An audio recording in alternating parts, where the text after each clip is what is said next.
Stand by बोल देना अनुपम।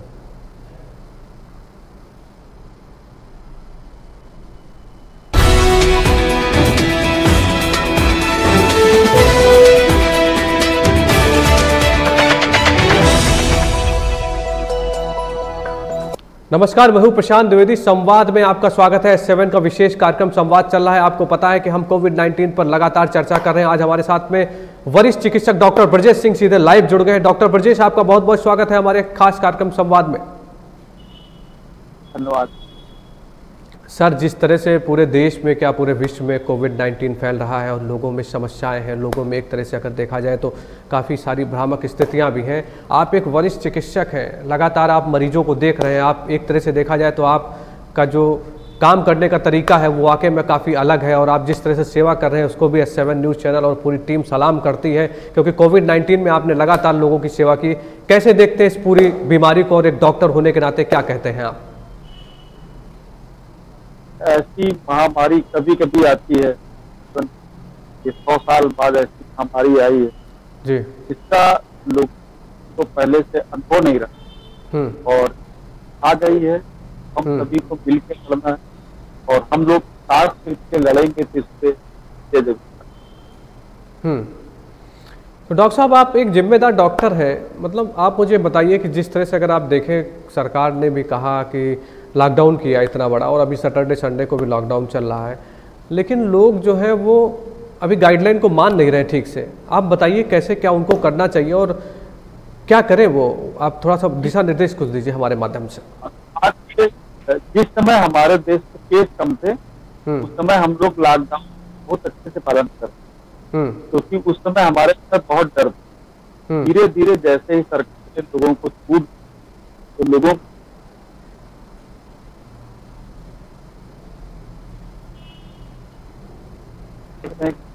प्रतिदिन केस बहुत तेजी से बढ़ते जा रहे हैं। जैसे इस समय देख हम लोग लगभग 15 लाख केस लोग आज पहुंचने वाले हैं, पहुंच जाए।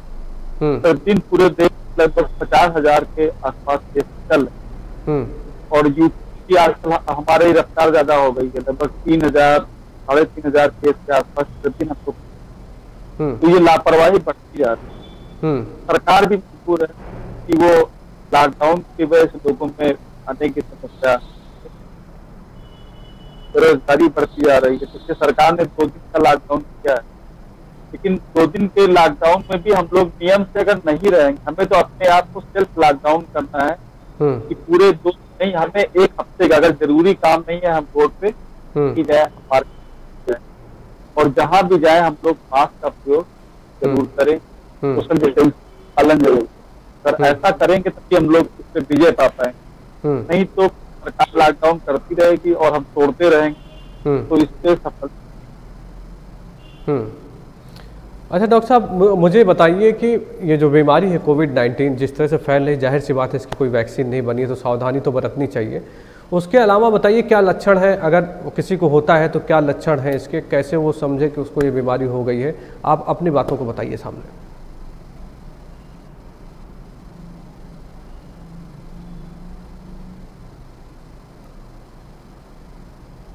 आपको मेरी आवाज आ रही है? 100 डिग्री से ज्यादा है, 100.2 डिग्री बुखार रहता है और तेज बुखार आएगा। ये पहला लक्षण होता है।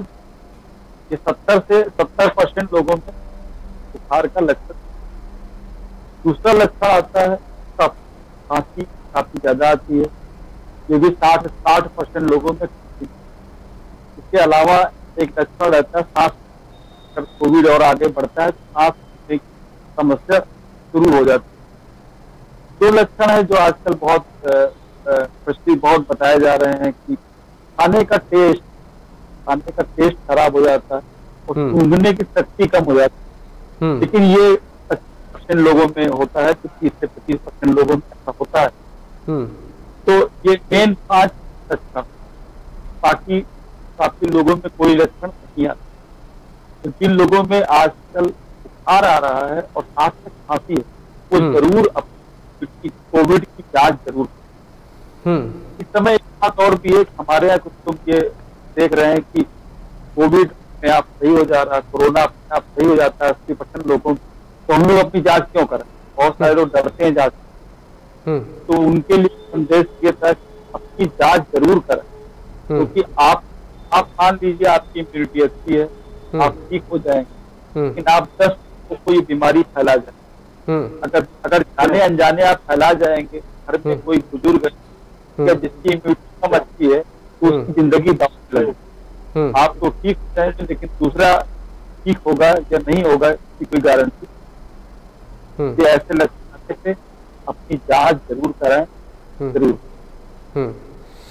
अच्छा डॉक्टर साहब, अगर देखा जाए सही आपने जैसा बताया कि लोग जो है बीमारी को कहीं ना कहीं छिपाने की कोशिश करते हैं, जबकि सरकार इतनी व्यवस्थाएं कर रही है, आप जैसे डॉक्टर जो है लगे हुए हैं, कई सारे पुलिसकर्मी भी लगे हुए हैं, मतलब अगर देखा जाए जनता की सेवा में, तो ये भ्रांतियां क्यों हैं ऐसा, मतलब ये कैसे समाप्त हो सकती हैं सर? एक मतलब आप एक जिम्मेदार डॉक्टर हैं, कैसे देखते हैं आप, क्या कहेंगे इन लोगों के बारे में जो जांच नहीं करा रहे हैं, जो कतरा रहे हैं, सोचते कि हम ठीक हो जाएंगे?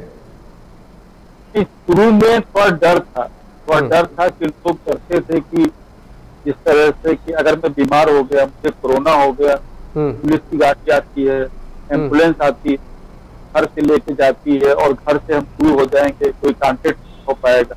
लोगों में बड़ा डर, धीरे धीरे क्या है कि डर थोड़ा कम हो रहा है। सरकार ने आपको होम क्वारंटाइन की भी सुविधा दे दी है और उन्होंने पेड क्वारंटाइन की भी सुविधा दे दी है। अगर आपकी कम लक्षण है, कम लक्षण नहीं, तो आप अपने घर से भी रह के इसका इलाज करा सकते हैं, या जो क्वारंटाइन सेंटर पे रह सकते हैं उनके लिए L1+ हॉस्पिटल बनाए जा रहे हैं, होटलों में रूम दिए जा रहे हैं, वहां पर भी रह के अपना इलाज करा सकते। तो लोग डर रहे थे कि पकड़ ले जाएंगे, अब वो स्थिति खत्म हो गई है, लोगों को डरने की जरूरत नहीं। वो आपको बचाने के लिए, जो स्वास्थ्य विभाग है, सरकार है, आपको बचाने के लिए ले जाती है, आपको बचाना है। साथ में आपके जो प्रियजन है, घर के लोग हैं, उन सबको किसी ऐसी बीमारी आप ना कि आपके इलाज के लिए ले आते। धीरे धीरे डर खत्म हो रहा है और अब काफी करा रहे हैं। पहले जांचों की सुविधाएं भी कम, एक दिन में जिले में हमें लगता है कि 200-300 या 100-200 जांचें हो पाती, आज जांचें बढ़ गई क्योंकि हमारे पास RT-PCR हो गया है, हमारे पास पूरा टेस्ट हो गया। RT-PCR की जांच में टाइम बहुत लगता है, एक आदमी की जांच होने में मशीन चलती है, 6 घंटे का टाइम लगता है, तो एक दिन जांचें भी कम हो पाती थी, पहले 3 दिन में रिपोर्ट मिलती। आजकल क्या हो गया है कि नई जांचें आ गई, पूरा मशीन से जांच 3 घंटे में मालूम चल जाती है, टेस्ट आ गया है 1 घंटे में मालूम चल जाती, जांचें बढ़ गई, उनका डर कम हो रहा है, धीरे धीरे लोग जांचें करा रहे हैं, धीरे धीरे डर कम। अच्छा डॉक्टर साहब, अगर ये किसी को होता है, अगर इस तरह के लक्षण होते हैं किसी को, तो थोड़ा सा इसका आप प्रोसेस बताइए कि आदमी को सबसे पहले क्या करना चाहिए, कहाँ इसकी जांच होती है, कैसे क्या करें, थोड़ा सा हमारे चैनल के माध्यम से बताइए, जो भी लोग हैं जागरूक हों उससे ज़्यादा। अगर किसी को बुखार आता है, सबसे पहले वो बुखार आता है, खांसी आती है, उसका टेस्ट बदल गया है, या उससे या किसी कोरोना मरीज के संपर्क, तो उसको सबसे पहले अपनी जांच, आजकल हर जिले के हर सरकारी अस्पताल में जांच हो रही है, वहाँ पर एक मिलता है, फॉर्म को आप भरेंगे, है ना, हो सके तो वहाँ पे डॉक्टर एक बार दिखा दें अपना, तो वहाँ पे जाकर करा लें। अगर आपके लक्षण ज्यादा लक्षण नहीं है, हल्का बुखार कम है, खांसी कम है, 1-2 दिन वेट सकते, RT-PCR की जांच आपकी अच्छी होती है, वो कराना चाहिए। अगर किसी के घर में लक्षण ज्यादा हो रहे हैं, मान लीजिए बुखार आ गया, खांसी आ गई और सांस खुलने लगी, तो डॉक्टर संपर्क के टूना टेस्ट होता है, उसको करा लें।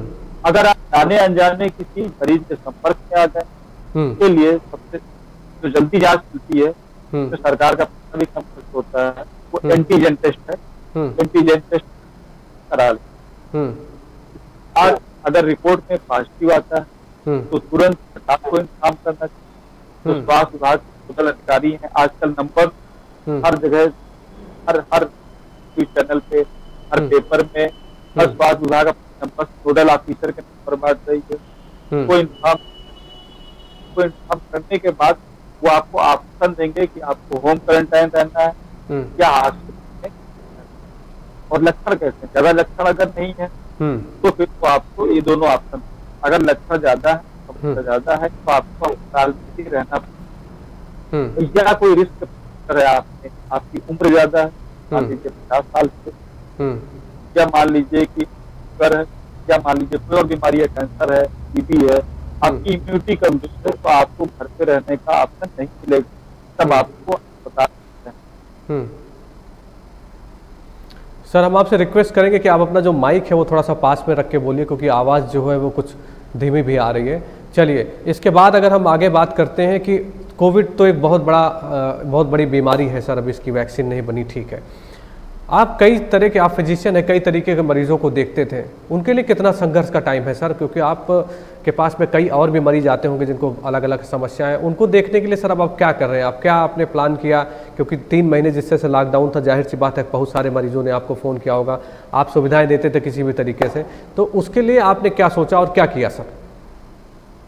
मैंने तो जो लॉकडाउन हुआ था उस टाइम पे पर व्हाट्सएप पर, मोबाइल पर, सोशल मीडिया के माध्यम से सभी लोगों के पास क्या जरूरत आई, तो गवर्नमेंट ने भी हम लोग कहा था 10 से 12 का टाइम अलग अलग डॉक्टर को हटा, तो ये कहा गया था कि आप पास अगर कुछ जरूरत और समस्या नहीं है तो आप है और भीड़ ना पड़े, और अपनी जो है आप जो है फोन द्वारा दवाएं सकते हैं, जरूरत होगी वो मतलब।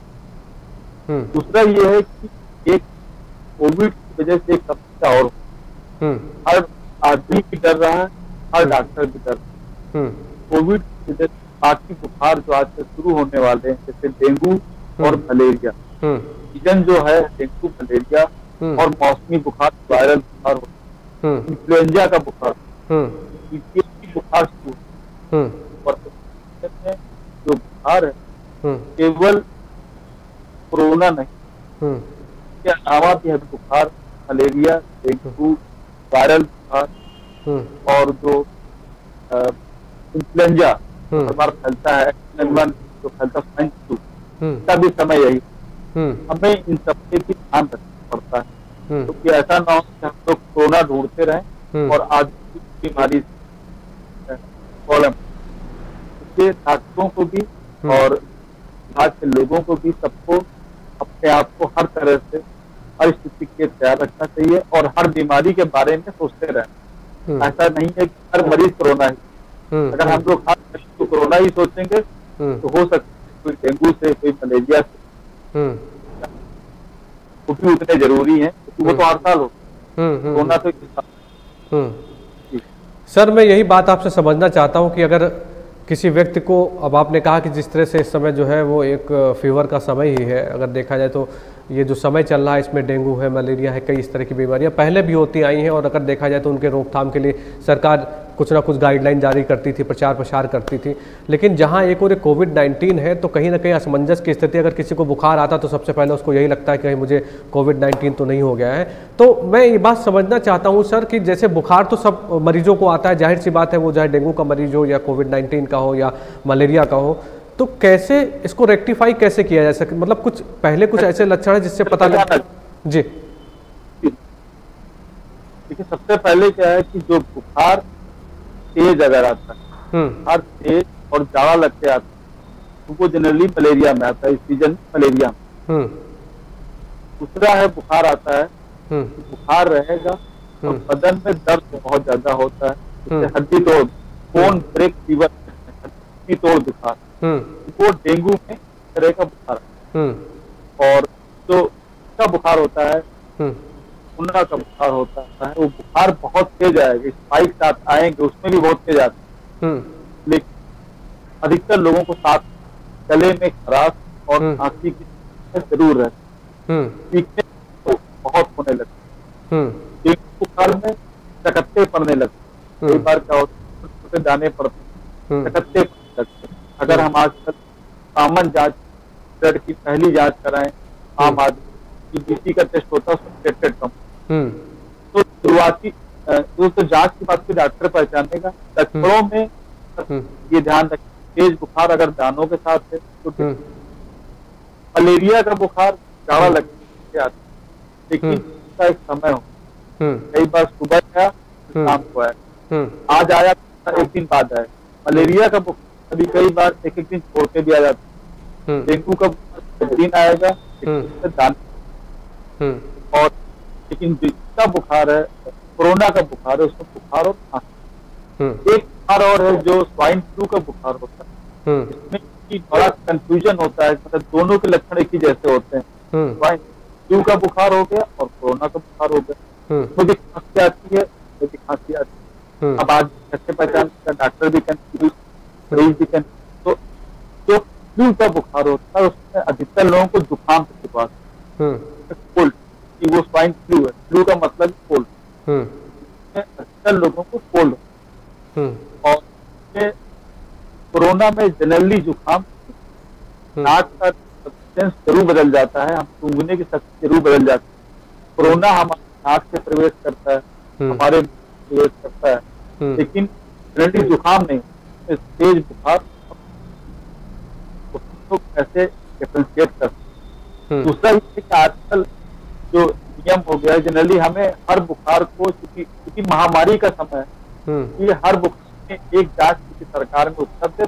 कोरोना की जांच बहुत आसानी से आजकल हो रही है, तो जरूर करा लेते हैं, क्योंकि खतरनाक सारे बुखार हैं, लेकिन एक मरीज से 10 लोगों को फैलता है वो कोरोना, ज्यादा खतरनाक। डेंगू है वो भी फैलेगा, लेकिन मच्छर काटेगा, दूसरे मच्छर को फैलेगा, तो कोई जरूरी नहीं है कि हम बहुत फैलाएं। मलेरिया में यही प्रक्रिया, स्वाइन फ्लू सब फैलता है लेकिन इतना तेजी से नहीं फैलता। कोरोना बहुत अधिकतर आप अगर एक केस कोरोना यूज करके जितने नंबर होते हैं, अधिकतर लोग 10-15 लोग जनरली हर घर में इन्फेक्टेड नजर। इसलिए हम हर बुखार में चेकअप की आजकल जरूरत है कि अगर बुखार हो तो कोरोना। चलिए डॉक्टर साहब, आपने बहुत ही अच्छी जानकारी दी और जाहिर सी बात है जो हमारे दर्शक हमसे जुड़े हुए हैं उनको बहुत अच्छी जानकारी मिलेगी किस तरह से बचाव किया जा सकता है, किस तरह से टेस्ट कराया जा सकता है। और जाहिर सी बात है जैसे कोरोना की कोई वैक्सीन नहीं बनी है तो आदमी को भारत सरकार और उत्तर प्रदेश सरकार की जो गाइडलाइन है, उचित दूरी बनाना, मास्क लगाना और सैनिटाइजेशन करना, अपने घरों में भी और जहाँ भी जाएँ सतर्क रहें, ज़्यादा से ज़्यादा जानकारी रखें। चलिए कोविड की बात डॉक्टर साहब मैंने कर ली, आप एक संघर्षशील डॉक्टर हैं जहाँ तक मुझको पता है, और कुछ अपने बारे में बताइए कि किस तरह से आपने अपनी शुरुआत की और आज आप इस मुकाम पे हैं। हम भी जानना चाहते हैं, हमारे दर्शक भी जानना चाहते हैं डॉक्टर ब्रजेश सिंह के बारे में। पहले तो एक बात रह गई थी, पहले मैं वो बता दूं। सीजन में एक काम जरूरी है कि जितने भी बुखार हैं जी, सारे प्लेन पैरासिटामॉल टैबलेट स्टीम नहीं खानी, हमें ग्लूटेन की गोलियां आती हैं वो नहीं, पेन किलर वाली टैबलेट में जनरली बुखार में खपत नहीं, हमें प्लेन पैरासिटामॉल इसलिए खाना है कि बाकी हमें पता नहीं कि बुखार कौन सा, तो प्लेन सबसे सुरक्षित है, कोई नुकसान नहीं पहुंचाएगा। गलती से लोग डिस्टिल और ग्लूटेन की टैबलेट खा लेते, अगर डेंगू बुखार होता है, प्लेटलेट कम है, कई बार वो नुकसान। एक चीज है, अगर बुखार आता है तो हम लोगों को सबसे पहले प्लेन पैरासिटामॉल। दूसरी बात है कि मेरे परिचय की अपने शहर का तो रायबरेली का ही रायबरेली ही है, तो मैं पढ़ाई PDS की GSM में देखा कानपुर से करी, मेडिसिन SNMC आगरा से करी, के बाद में अपॉइंट हुआ था सबमिशन आजकल दिल्ली में एज ए सीनियर रही। तो ये बात हो गई है 15-16 साल पुरानी बात, और मैं उस समय वहाँ पर पढ़ाई कर रहा था, वहाँ पर सीनियर एजेंट था और मैं वहाँ सबसे शायद प्रोफेसर होता है, लेकिन मैं जो है दिल्ली को लेने के लिए मैं छुट्टी में रायबरेली आया हुआ था। तो मैं तो देखते थे कि उस जमाने में मतलब कई सारे छोटे छोटे काम थे जो यहाँ पे मतलब उस समय नहीं लोग, जैसे सीरियस पेशेंट में कई बार एडमिट करना है और कई सारे चीजें हैं जो जरूरी करनी चाहिए थी। हम लोग यंग थे, बहुत सारे सीनियर अपने हिसाब से काफी काम करते थे, तो मैं उसमें को लेने आया था, तो उस समय अचानक ही प्लान था। दिल्ली में रह के वहाँ बहुत सारे डॉक्टर हैं, बहुत सारे लोग वहाँ सेवा करते हैं, लेकिन अगर हम अपनी जनभूमि को कुछ नहीं दे पाए तो बहुत अच्छी बात नहीं। एक अंतरात्मा में आवाज आई और वहाँ पे रिजाइन कर दिया, सफदरजंग से रिजाइन, रायबरेली और इस तरह से शुरुआत हुई और आज 15 साल सबका सहयोग रहा।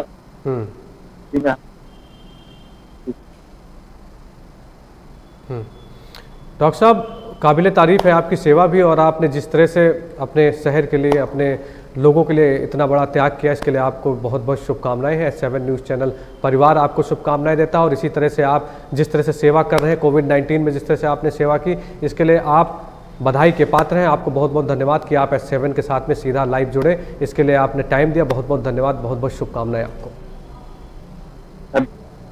तो ये थे डॉक्टर ब्रजेश सिंह जो S7 के संवाद कार्यक्रम में सीधे लाइव जुड़े थे। उन्होंने बताया कि किस तरह से कोविड-19 को देखते हुए रोकथाम करनी चाहिए, किस तरह से आपको जांच करानी चाहिए। जहां एक और अभी समय जो चल रहा है वो मलेरिया, डेंगू, कई सारी ऐसी बीमारियों का भी चल रहा है, तो कोविड-19 से भी सावधान रहिए। उसके साथ साथ आप मलेरिया, डेंगू, अन्य बीमारियों से भी सावधान रहिए और अपना टेस्ट कराइए।